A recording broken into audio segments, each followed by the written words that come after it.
বাঁকুড়ার কৃষি জমিতে ব্যবহার হতে চলেছে ড্রোন। তেমনই ইঙ্গিত দিলেন কৃষি আধিকারিকেরা এবং বাঁকুড়া জেলা পরিষদের কৃষি কর্মাধ্যক্ষ। কৃষকদের সঙ্গে কৃষি আধিকারিকদের একটি সরাসরি আলোচনা, এমন আলোচনার প্রয়োজন রয়েছে বাঁকুড়ার মতো রুক্ষ জায়গাতে। এই সকল আলোচনার গুরুত্ব অপরিসীম। গোটা জেলায় কৃষকের সংখ্যা প্রায় 5 লক্ষেরও বেশি। এই 5 লক্ষ কৃষকের সমস্যা সমাধান করার দায়িত্ব কৃষি কর্মকর্তাদের।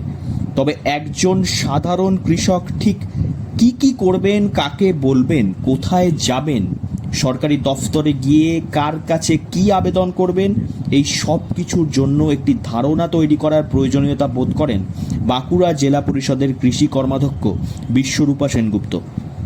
সেই মোতাবেক বাঁকুড়া সাব ডিভিশনের কৃষকদের নিয়ে সরাসরি একটি ইন্টারঅ্যাক্টিভ সেশন, যেখানে উঠে এলো ড্রোন ব্যবহার করে চাষের কথা থেকে শুরু করে তৈলবীজ এবং ডাল জাতীয় শস্য উৎপাদনের কথা।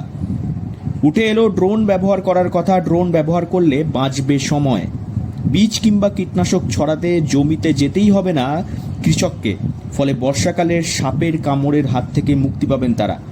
ওটা নিয়ে কি চিন্তা ভাবনা? হ্যাঁ, ড্রোন নিয়ে আমরা একটা চিন্তা করছি, যেহেতু অনেকটা টাইম চলে যায় এই সার বা বীজ ফেলাতে, এবং লেবারের একটা সংকট, লেবার পাওয়া যাচ্ছে না। সেই জন্য আমরা একটা নতুন প্রযুক্তি নেওয়ার চেষ্টা করছি, যাতে ড্রোন দিয়ে আমরা চাষটা করতে পারি, যাতে সময় কম, চাষের পরিমাণটাও বেশি হয়। অ্যাকচুয়ালি দেখুন, আমাদের এখানে 5,60,000 ফার্মার টোটাল বাঁকুড়া জেলায়, যারা কৃষক বন্ধুরা প্রায়। তার মধ্যে বাঁকুড়া সাব ডিভিশন থেকে আমরা শুধু প্রতিনিধিদের এনেছি। এখানে আজকে প্রায় 50-60 জন মতো প্রতিনিধি ছিলেন। অনুর্বর রুক্ষ সূক্ষ্ম বাঁকুড়া, তৈলবীজ এবং ডাল শস্য উৎপাদনে গোটা ভারতবর্ষে যথেষ্ট পিছিয়ে এই জেলা।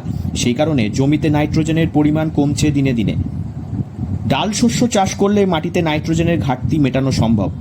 সঙ্গে অনিয়মিত বৃষ্টিপাত হচ্ছে, বদলেছে জলবায়ু। ফলেই ধানের আগে সর্ষে লাগাতে উৎসাহিত করা হলো কৃষকদের।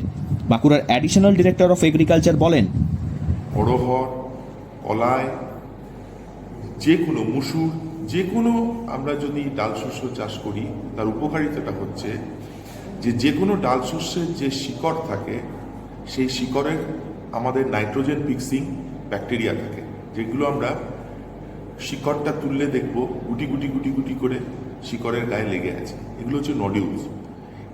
এদের ক্ষমতা হচ্ছে, এরা হচ্ছে এক একটা নাইট্রোজেনের ফ্যাক্টরি, অর্থাৎ বাতাসের নাইট্রোজেন বা মাটির নাইট্রোজেনটাকে ওরা নিয়ে ওরা ফিক্স করে, অর্থাৎ আমাদের জমির উর্বরতাটাকে বাড়ায়। তাতে কি হবে? বাঁকুড়া থেকে নীলাঞ্জন ব্যানার্জির রিপোর্ট, লোকাল 18 বাংলা।